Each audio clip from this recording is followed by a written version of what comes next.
You're listening to Simon Scriver's amazingly ultimate fundraising superstar podcast, talking all things fundraising, charities, non-profits, and more. This is your host, Simon Scriver, but I'm on holiday at the moment, so here is your guest host, the IOF Community Fundraising Special Interest Group. Okay, so hello everyone. We are looking after Simon's podcast. And I say we, we'll all go around and introduce ourselves. So my name is Millie Coulter. I'm fundraising manager for Surrey at the British Heart Foundation, but I'm also a member of the Institute of Fundraising Community Fundraising Special Interest Group. I'm Sarah. I chair the Special Interest Group and also a freelancer specialising in public fundraising. I'm Alice. I'm the Senior Community Events Executive at World Child Cancer, and I also look after the communications for the SIG and also the membership as well. And I'm Emily, and I'm the head of fundraising at Children with Cancer UK and also one of the members of the SIG group. Yeah, so we are going to have a chat today, basically. We wanted to actually talk about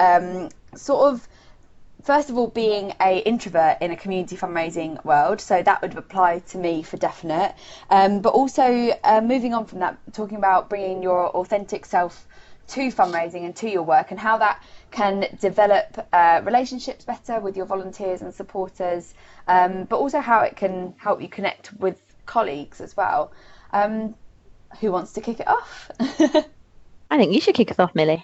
Okay. About being an introvert. Yeah, so everybody thinks that I'm an extrovert, just from sort of how I am. I guess I obviously put on quite a good front in the best possible way. But yeah, I'm an introvert, and I am community fundraiser, which means that I'm out and about in Surrey, meeting people, meeting volunteers all the time. And I absolutely love doing it, and I love meeting those people. They're always so interesting and so willing to share their story and support the charity.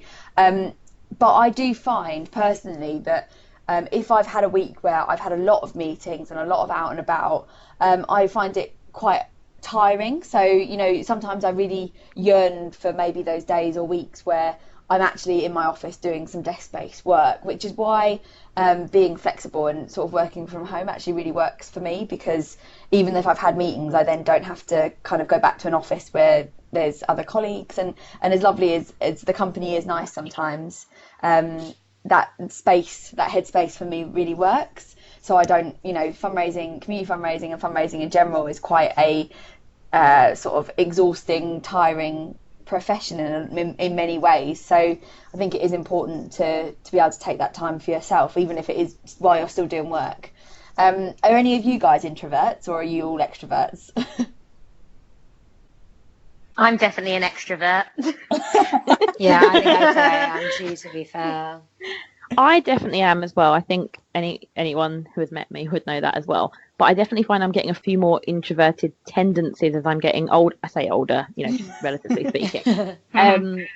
You know, and I guess for anyone who doesn't know, the absolute basic definition of extrovert and introvert is where we get our energy levels from. Yeah. And yeah, where once upon a time I would feel, you know, trapped or crowded or whatever if I didn't go out and meet people, which is probably how I ended up in fundraising. I just love talking to people. I definitely now can relate to what you're saying, Millie. Actually, when it's been a really people-y week, when there's been a lot on, I'm like, actually, I'm just going to sit on the sofa for a bit. I'm just going to sit here with a book just quietly. And yeah, I think that is something that kind of develops a little bit the older you get. So even though I am a mad extrovert, there is still definitely value in taking that time for yourself, I think. I think it's really interesting what you said, Sarah, as well, about how you're seeing more introverts being in this environment and being in fundraising, because it isn't, I don't feel like being an introvert means that you're not suited to the job at all, because as I said before, I do love going out and meeting people and spending time even with colleagues and stuff as well, but then I do need to make sure that I take that quiet time for myself as well, to be able to then be my best self with my supporters and with my volunteers and with my colleagues. So yeah, it's one of those interesting things. Everyone thinks you need to be like this outgoing, all on it all the time person, but it's okay to be the other way as well. Yeah. And I think being honest about it as well. You know, I will quite openly say that I'm a bit of an introvert, and I guess that sort of links quite nicely with bringing your authentic self to work and sort of being honest with colleagues and supporters and volunteers. Yeah, I was going to ask you that. I was going to say, did you have can't talk. Did you ever have any challenges in trying to, almost not be authentic about who you are?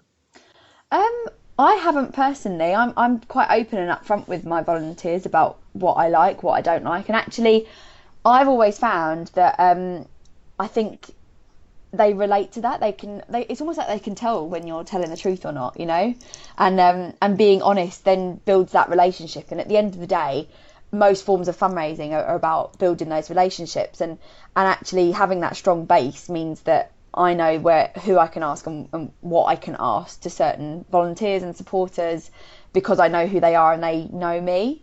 I don't know how you guys feel about that and whether that's been a sort of an important part of your roles. Yeah, no, definitely, because I think I'm probably a little too much of an extrovert sometimes. I think just being like not that long out of university and stuff, I've always been very much around people all the time. So I think I should take a bit more time for myself and having that time for reflection and everything, because I think that's when you can kind of really get good work done as well. And then, like Millie was saying, that you can be like your best self for volunteers and your supporters and everything like that. Because I think very much I'm the kind of person that will spread myself very much too thin, especially with work and stuff. I'm always trying to help everyone, and I'll help whatever team, and if there's someone leaving, I'll always help with that and stuff. But then actually that's probably not the best for, sometimes I can be too much there for other people and they can lean on me a little too much, and then that might not be the best for other fundraisers and stuff. And also you don't want to do, I think sometimes with community fundraising as well, you can have a tendency for people to come to you with an event, and then it can very much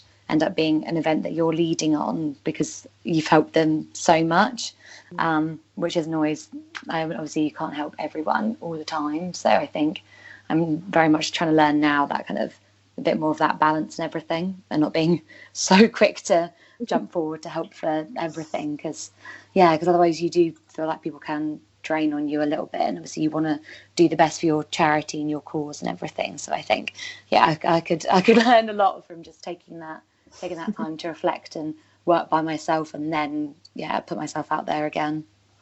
What's really interesting about that is thinking about some of the teams I've managed and led, is that how much in community fundraising, and again I think all fundraisers, but I've particularly seen it in community fundraisers, is having that I was gonna say something really cheesy, it's like a server's heart, like people that really want to help others, and not necessarily in that big I'm going to change the world, but in that has anyone got 5 minutes to help me stuff some envelopes? Of course I do.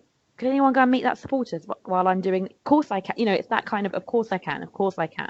And it's a beautiful trait. It is amazing because it's how and why we do what we do, because we're helping our supporters and helping our charities. But actually, it can be easy to spread ourselves too thin, because it's not just about the 5-minute job here or there. It's the who wants to take on this project, who wants to take on this cross-team working group, who wants to volunteer on this committee, who wants to do this, who wants to do that. And we so quickly can spread ourselves too thin by being authentic and wanting to help and wanting to be involved in all these things, but actually not taking enough time for ourselves. And I know I've been guilty of that. I think I see it quite a lot across, I say, community fundraisers in particular.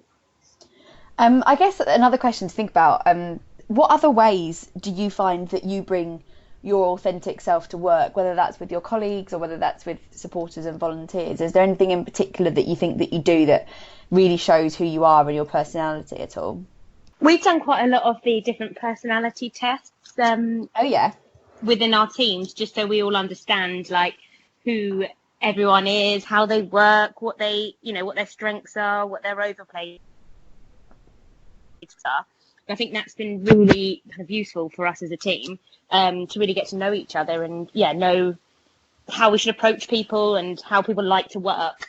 And I think that is something that we're trying to do more of, is actually just realise that everyone is so different, and even just like introverts, extroverts, as well as just how everyone likes to work in different ways. And it's so interesting to know more about each other in that way, I think. It's interesting you say that, Emily. At one of my last 2 meetings that I went to, we've had a new manager and a couple of new members of staff, and it was really a case of kind of getting to know each other again. And we all had to take an item that represented ourselves from the home. So we brought something in that we thought really told the rest of the team about us. And then we also had to talk about what animal that we thought we were, which was really interesting. Yeah. But it was, and so I'm sitting there on the day before my team meeting going, oh my God, how do I do this? I don't know myself. Oh no, what do I take? You know, really overthinking it.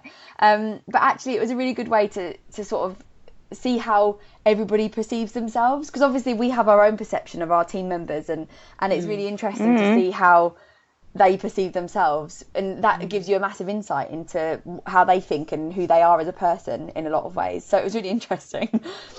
Yeah, I think stuff like that's so important. What animal were you as well? I was an ant.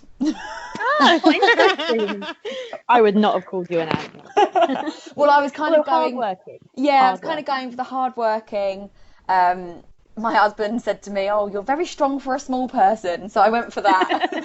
And then, and also just, you know, they want to build a nice home and they want to look after the rest of their ant friends, and they're quite resilient. Nice. So that was kind of where I was going with that. But it's not a very cool animal.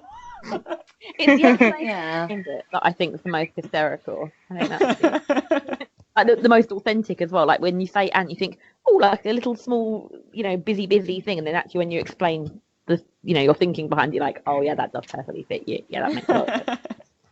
Alice, I think you were about to say something, and we started talking about animals. No, it's cool. I think these kind of like personality tests are really important, because we did one when we did a volunteer workshop at the beginning of last year, and with some of our key volunteers that we had, and it was really interesting just to find out a bit more about them. But I think this is something that I'm going to try and bring to like our wider fundraising team and stuff, because we are quite a small charity, and it would be really good to find out how best everyone works and stuff, because obviously like you're all there for the cause and your individual jobs, but obviously you work across the charity so much. So actually really finding out what makes each other tick, and, you know, trying to help people the best they can. But then you can only really do that when you know their different personality styles and stuff. So I think, yeah, that's definitely something that I'll try and get the rest of the team to do, because, yeah, I think things like that are just so telling, and you can just learn so much more. And how did you find doing that with volunteers, and what do you think they got out of it? And has that sort of, I guess, how does that affect your relationship going forward with your volunteers? Is any of your behaviour going to change, or the way that you might, I don't know, propose an idea or something like that? Is that sort of the impact that it's had, or? Yeah, we brainstormed. So it was basically the beginning of last year that we did it, and we don't have that many volunteer opportunities as a charity, because it's mainly sort of like bucket collections and events, rather than actually being able to sort of do anything on the ground where we do work internationally. But it was really interesting, because we kind of took the different personalities and sort of key things that they really want to take from volunteering, and then developed some volunteering ideas out of it. And we did have a couple of small events off of it, and it's something that we should definitely kind of re-look at again. But we did take some sort of, get everyone sort of took something key from it. And I did feel like we were trying to say about trying to get the most out of fundraisers and stuff, and just really develop those relationships. I felt like we did really solidify some good relationships from it. And I think the volunteers really sort of saw us being like, oh, these guys have really taken the time to actually get to know me, rather than just sending out all the same volunteer opportunities again and again, but not actually taking the time. I bet they felt really engaged with the charity as well. They really did, valued. Yeah. It's such an, I hadn't thought about using those sort of personality tests in that way, but that's really interesting.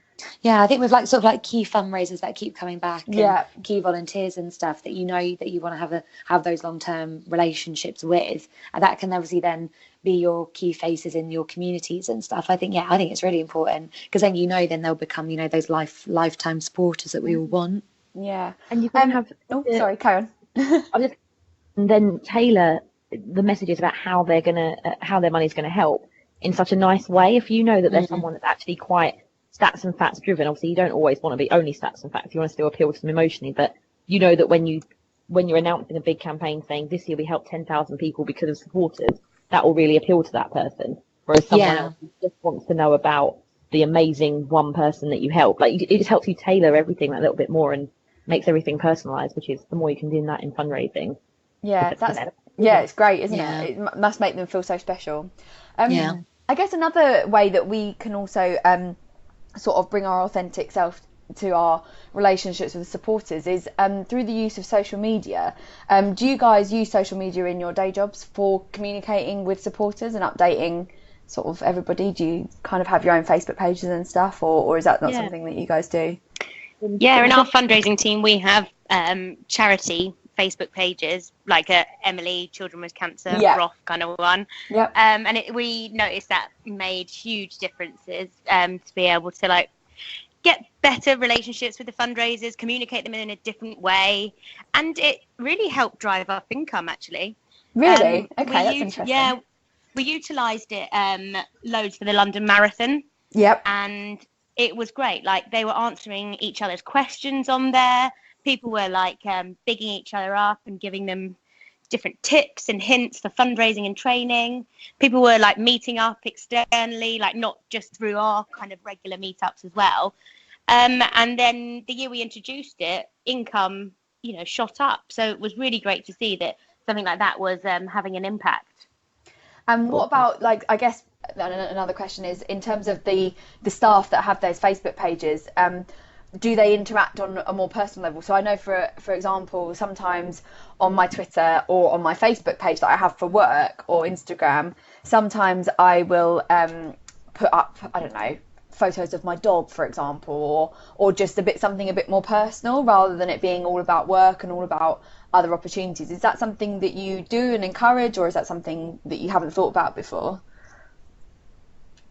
Yeah, I think to an extent people put a little bit more to do with themselves on it, but we've never, I think there's a bit of a line that people try and you know, so they can separate their personal and of course, and work lives, but yeah, I think there's definitely more to it that we can definitely do, and it just makes us human, doesn't it? And people then want to build better relationships with us, and as fundraisers, then if you've got a better relationship, they'll then hopefully donate more money and want to be long-standing fundraisers for the charity.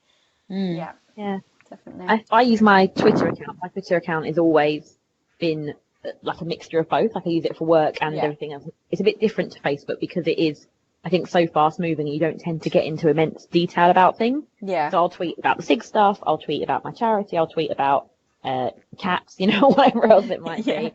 I'll interact with my fellow fundraisers, and that always feels like it's a really nice way of keeping up to date with other people across the sector.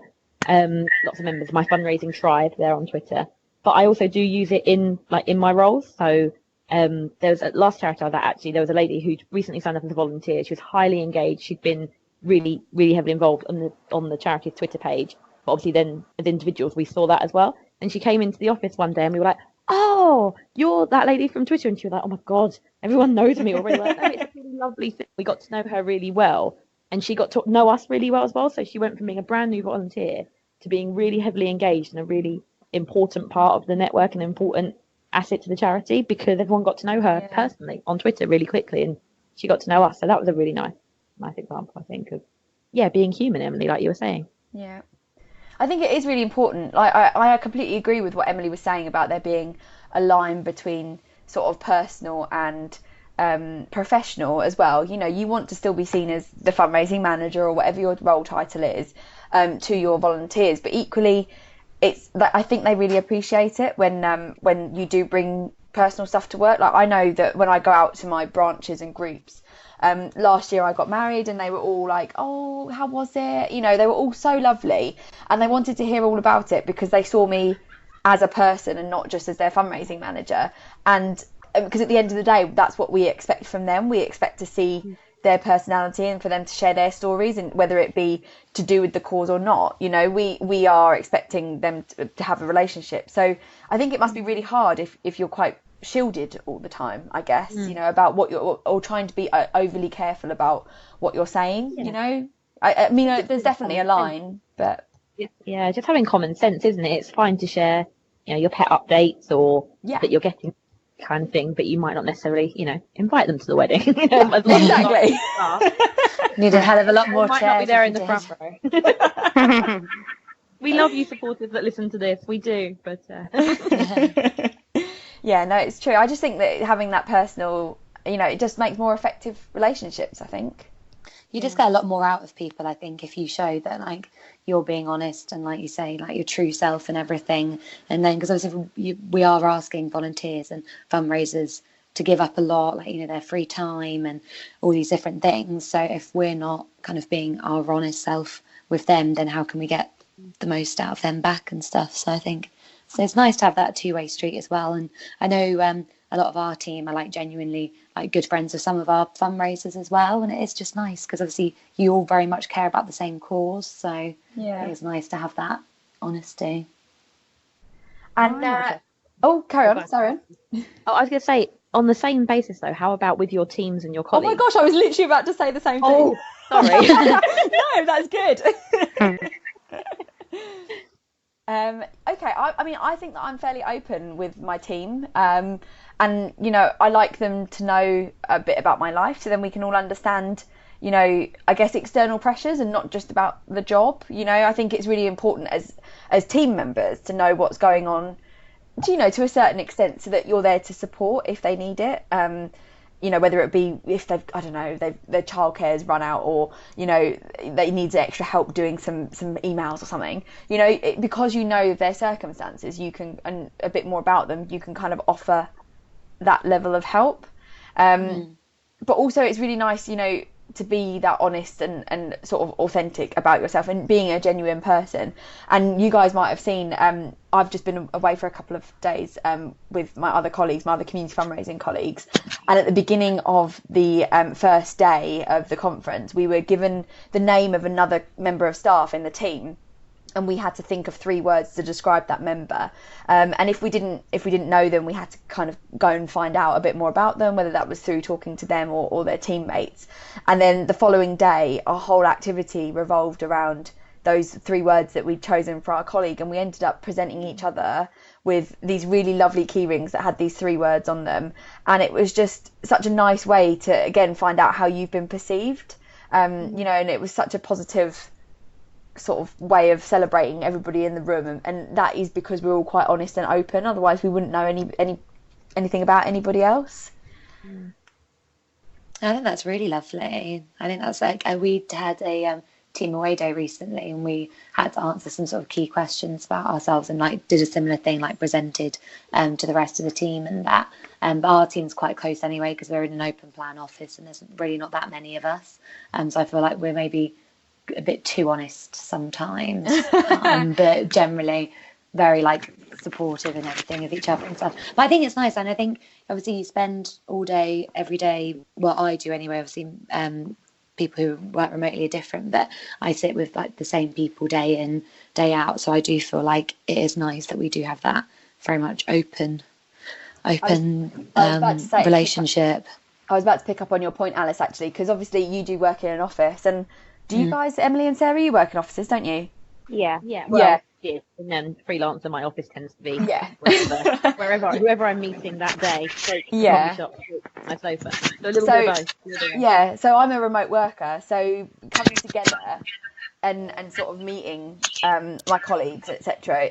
It's quite interesting. You know, that you do actually know each other, and so being honest and being genuine and being yourself is actually quite important right from the outset. Otherwise, you don't have enough day-to-day interaction sometimes to be able to build those relationships, if that makes sense. So you kind of have to go definitely think first, you know, and just be like, okay, this is who I am, and, you know, like it or lump it, you're stuck with me. Yeah. How often do you get to meet your colleagues, Millie? Is it like monthly, or is it less frequent than that? Our Southeast team, so that's me and 5 others plus my area manager, we meet once a month, plus, you know, with my manager we have a 1-to-1 each month. But in terms of meeting the whole team, that's once a year with our community fundraising conference, and then we have a big fundraising conference once a year as well. But that's very much huge, like that's the whole fundraising department at BHF, which is a different kettle of fish completely. And then obviously the only other time is if, you know, we have, maybe sometimes we'll have joint team meetings with other teams, which is actually really nice, so like other community fundraising teams. And then also if you're on like training courses that are happening at head office, then sometimes you'll see other community fundraisers. But if you think about it, it's not a lot, but actually there's a lot of people that, you know, I know quite well, even though I've been there 18 months, and you don't get to see them that often. So it's quite an interesting dynamic.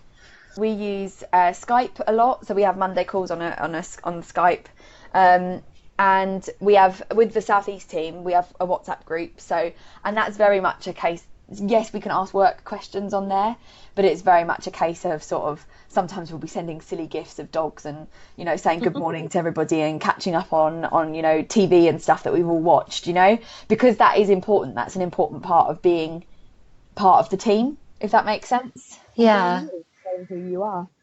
Yeah, You do that in the office, don't you? You'll catch up on Game of Thrones or Love Island. Exactly. One of those categories. Yeah. But, Whatever you've done at the whatever- weekend and that, I think, yeah, it's important.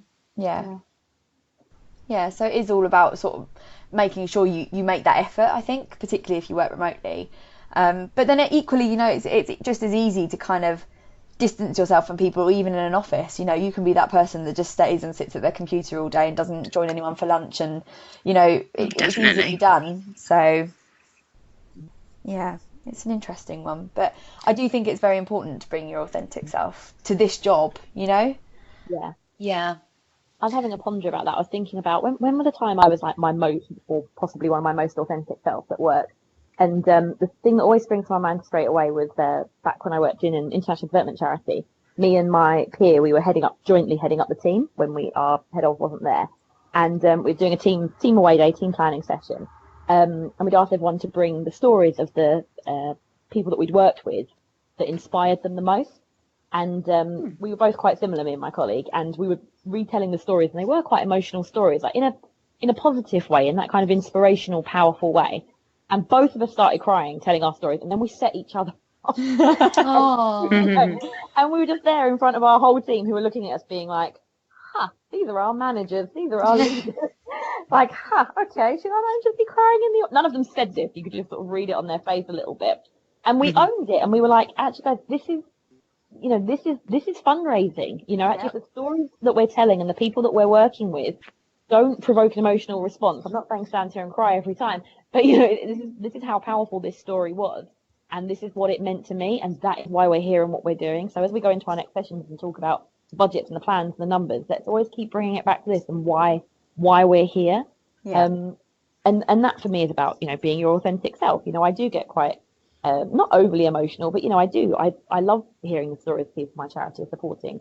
I love hearing the stories of the awesome, wonderful, bonkers, inspirational things my supporters do for the charity. And I will proudly be like, oh, that made me a little bit emotional, because people should know that that's how powerful the stories are. We actually had something quite similar at one of the fundraising conferences that I went to with BHF. We were just sort of launching our new brand and talking about the other conditions that we actually fund research into. And a lot of our colleagues, so across the whole fundraising directorate, a lot of our colleagues were asked, you know, if they'd been affected, and so many people stood up in the audience sort of telling their story of who had been affected and their story. And these were people that we worked with every single day, you know, and they were so willing and open to share, you know, why they were doing what they were doing and what it meant to them. But so everybody else who was in the room, you know, that hadn't been asked to share their link to cause or whatever, we were all like in floods of tears and just feeling so overly emotional at people that we probably don't know very well. But, you know, it is all about being so genuine that you're sharing that story. And it sort of links back to what we were saying before about how, you know, we expect our supporters to share their stories. So, you know, should the same be expected of us? Probably. Yeah, definitely. Right. I think on that note, on that happy note of everyone crying, we should probably call it a day. But it's been a really insightful conversation about being sort of your authentic self at work, whether that be with your colleagues or your supporters, and just how I think we've all agreed how important it is. So Yeah, definitely. Yeah, definitely. Agreed. Well, thank you very much for listening, everybody, and hopefully we'll be back again soon. Bye. Bye. You've been listening to Simon Scriver's Amazingly Ultimate Fundraising Superstar podcast. Don't forget to subscribe and head over to changefundraising.com to learn more or get in touch with Simon. Or don't. Whatever. You're big enough to make your own decisions.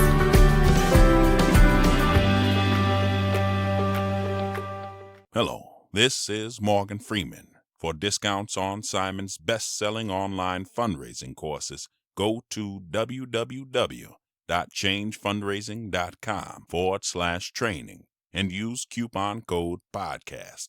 Complete them in your own time, wherever you want. Get busy living or get busy buying.